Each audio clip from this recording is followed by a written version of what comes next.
Hello મિત્રો, જય દ્વારકાધીશ. તો આજે આપણે બનાવીએ છીએ પોટલીવાળું બ્લાઉઝ. તો મિત્રો, જો તમે જોઈ રહ્યા છો બ્લાઉઝ કેવું બન્યું છે, મસ્ત. અને આપણે આ જો પોટલી વાળીએ છીએ, પણ આપણે વિડીયોમાં થોડુંક બહુ બતાતું નથી, પણ આપણે આગળ એવા પ્રયાસ કરીએ છીએ કે તમને બતાવે.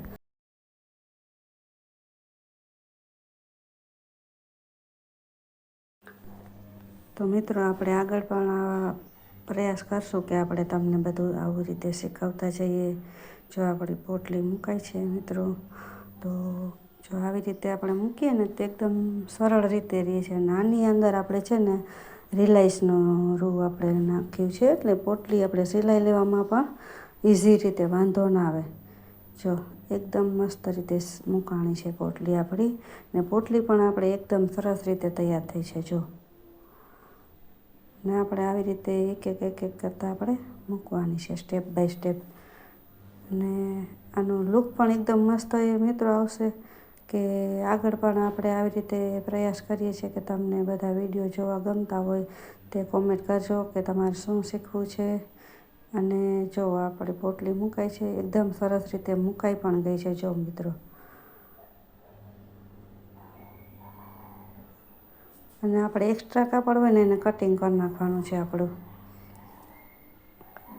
એક્સ્ટ્રા કાપડ આમાં બતાવતું નથી, કટિંગ કરું છું એ પણ આવી રીતે એક્સ્ટ્રા કટિંગ કરી પછી એની ઉપર પટ્ટી મૂકશું. આપણે હૂક પટ્ટી આવશે. જો આવી રીતે એની ઉપર પટ્ટી મૂકવાની હૂક, એટલે આપણી પોટલીનું પણ અંદર રહી જશે અને પોટલી પણ આપણી નીકળશે નહીં. અને હૂક પટ્ટી થઈ જાય ને આપણું આ બ્લાઉઝ છે ને પાછળનું હૂકવાળું છે. જો પટ્ટી મૂક્યા પછી આવી રીતે આમાં આપણે ધાર મારી દેવાની. એમાં ધાર મારીએ ને એટલે આપણી પટ્ટી બહુ મસ્ત દેખાય ને ફિનિશિંગ પણ એકદમ જોરદાર આવશે એમાં. જો આવી રીતે સિલાઈ કરવાની, ધીરે ધીરે આપણે આવી રીતે લેતું જવાનું, એટલે આપણું કામ પણ મસ્ત થશે. અને જો મિત્રો, આવી રીતે અહીંથી પટ્ટી પૂરી થાય પછી આપણે કટિંગ કરી નાખવાનું એમાં, અને પછી છે ને આવી રીતે ડબલ ફોલ્ડ કરી દેવાનું. આવી રીતે જો કેટલું મસ્ત લાગે છે અને ફિનિશિંગ પણ જોરદાર આવ્યું છે. તો મિત્રો, તમને કેવું લાગ્યું તે કોમેન્ટ કરીને જણાવજો. પછી આપણે એક્સ્ટ્રાને ફોલ્ડ કરી અને સિલાઈ કરી લેવાની છે એમાંથી આપણે, એટલે પોટલી પણ આપણી અંદર વહી જશે. જો કેટલું મસ્ત લાગે છે. પોટલી પણ એકદમ મસ્ત રીતે દેખાય છે. ને આપણી આ છે ને હૂક પટ્ટી આવી ગઈ છે, આની ઉપર આપણે હૂક ટાંકવાનો છે, એટલે પોટલી અને હૂક પાછળથી આપણે બંધ કરવાનું, એવી રીતે રહેશે. જો મસ્ત લાગે છે ને સિલાઈ આપણે આવી ગઈ છે એકદમ મસ્ત જ.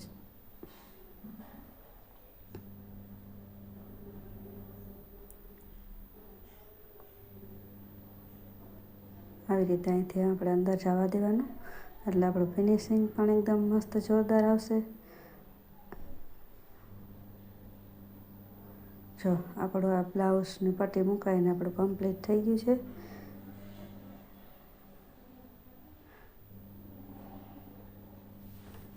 તો તમે જોઈ શકો છો મિત્રો, જો આપણી પોટલીનું આપણે તૈયાર થઈ ગયું છે. અને હવે આપણે આ બાજુ આપણે આઈ હૂક બનાવવાના છે, આઈ બનાવશું. અને જો હવે આપણું બ્લાઉઝ કમ્પ્લીટ થઈ ગયું છે.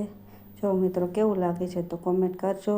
અને આગળ પણ તમે સાથ સપોર્ટ આપ્યો છે અને અત્યારે પણ તમે આપતા રહો, તેના માટે દિલથી ખૂબ ખૂબ આભાર. અને આગળ પણ આપણે નવું શીખવશું.